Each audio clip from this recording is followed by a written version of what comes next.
Good morning. This is Don't Give Up on the People You Love, Part 2. The Part 1 video that I made was 5 years ago, and I've gotten some incredible feedback, comments, questions on that video. So I wanted to follow up and say thanks to you guys for watching, and I'm so glad that it has encouraged some of you. However, it did raise some questions like, what about somebody you love who's abusive? What about somebody you love who doesn't want you in their life? So I wanted to follow up today and answer some of those issues. First of all, remember the title is Don't Give Up on the People You Love. And I want to stress today what love is. Love does what is best for someone, not what feels best for someone. And so when we think about the people we love, family members, friends, we need to be thinking about what is best for them and what shows them their value. And sometimes that is respecting the fact that they don't want you in their life, or respecting the fact that the relationship right now is really problematic, but from afar and from a distance, you can still have a heart of love. And that looks like wanting what's best for them, praying for what's best for them, believing for what's best for them. I have loved ones who've struggled with addiction for a really long time, and my approach to not giving up on them does not look like me pursuing a relationship with them.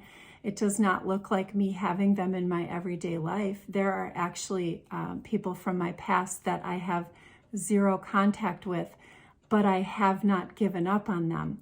Let me show you what that means. It means that I believe for the best for them, but I also am prepared for the worst. That sounds a little contradictory. Let me tell it to you in another way. When we are thinking about patterns that we have with people, especially in destructive relationships or broken relationships, what we need to be thinking is that past behavior is the best predictor for future behavior. So if the past behavior was destructive, abusive, addictive, whatever it might be, and it was harmful to us, then we are wise in thinking that future behavior will be the same as we've received in the past, until or unless we see a long-standing change in pattern, not a short-term promise, not a short-term change, but a long-term, long-standing change. If the negative, abusive, toxic pattern was for years, then give it a lot of time before you give this relationship another go-round after you've seen a distinctly different pattern for at least a year to 2 years.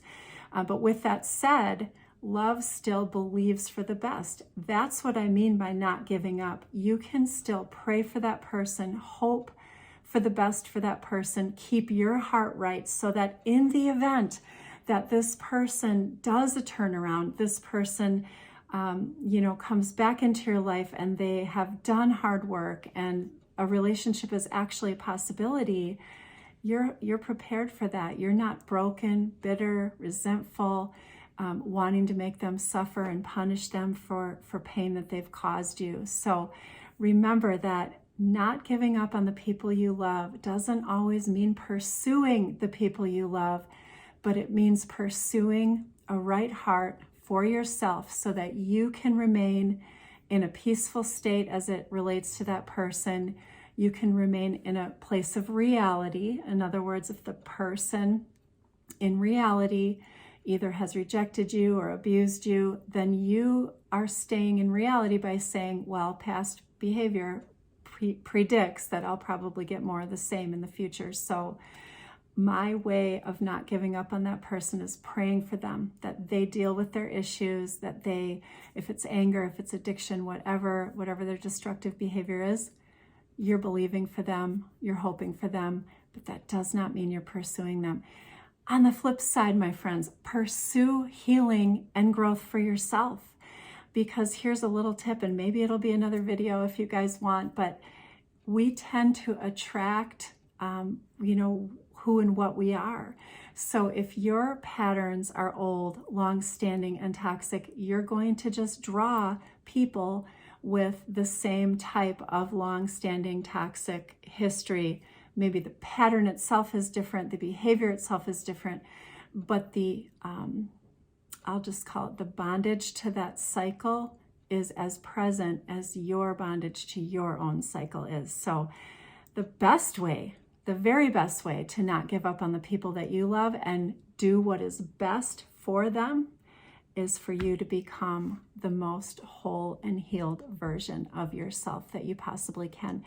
And I don't know about you guys, but I could have never, ever become more whole and more healed without my faith in Jesus. So I want to encourage everybody to look to God, look to His Word, and be intentional and deliberate about becoming whole and healed. It's the best way to love the people in your life. Have an awesome day.